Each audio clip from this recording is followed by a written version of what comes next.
আজকে বানাবো টক দই দিয়ে লস্যি। গরম করেছে, প্রচণ্ডই গরম। টক দই নিয়ে এসছে, টক দই দিয়ে এবার করবো লস্যি। এখন মিষ্টি দিয়ে ব্যবহার করবো না, এখানে করবো নুন আর গন্ধরাজ লেবু। এবং এরকমভাবে করে খেয়ে দেখবেন, এত সুন্দর লাগে খেতে, খালি খেতে ইচ্ছা করবে, এটাই খালি বানাবেন, মিষ্টি আর দেবেন না, বুঝেছেন তো? তাই জন্য এইবারে বিট নুন দিয়ে, তাহলে একটু সাথে নুনও দিতে পারেন, এমনি যে খাওয়ার নুন সেটাও অল্প দিতে পারেন। আমি ওই নুন আর দেবো না, পুরো বিট নুন দিয়েই করবো। আচ্ছা,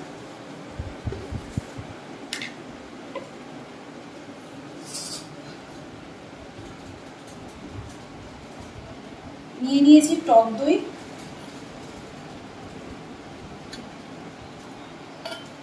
আর দেবো বিট নুন, গার্নিশ করার জন্য দেবো গন্ধরাজ লেবু, একটু কেটে নিয়েছি, আর একটু এটা ঘষে দেবো গন্ধরাজ লেবুটা ওই শরবতের মধ্যে, একটু লস্যির মধ্যে একটু ঘষে দেবো, আর পুরো লস্যিটা ঠান্ডা জলে করবো।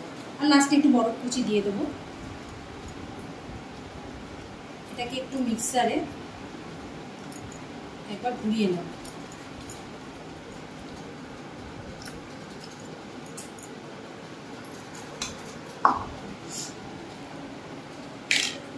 একটু নুন একবারে দিয়ে দিচ্ছি এর মধ্যে।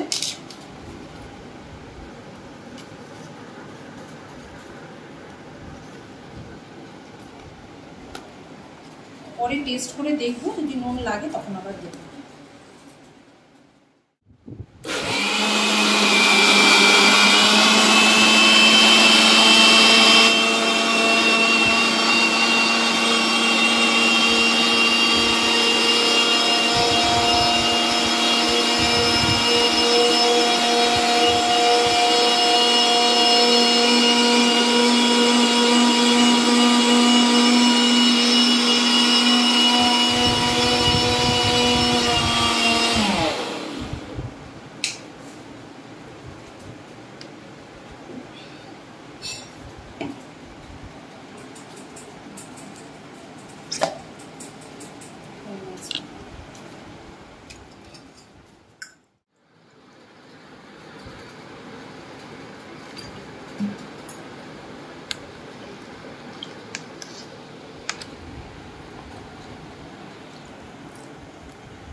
গন্ধরাজ লেবু 1-2 কোয়া একটু চিপে দেবেন,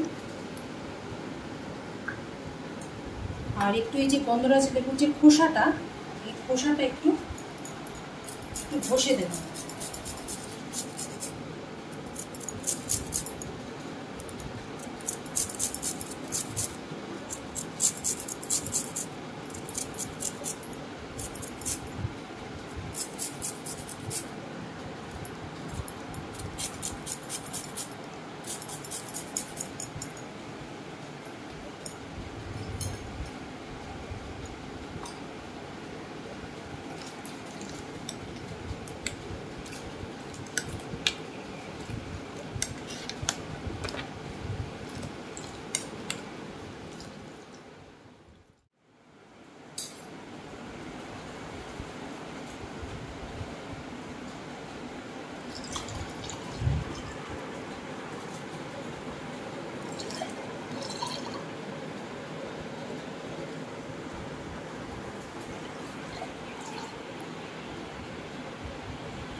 বরফ কুচি,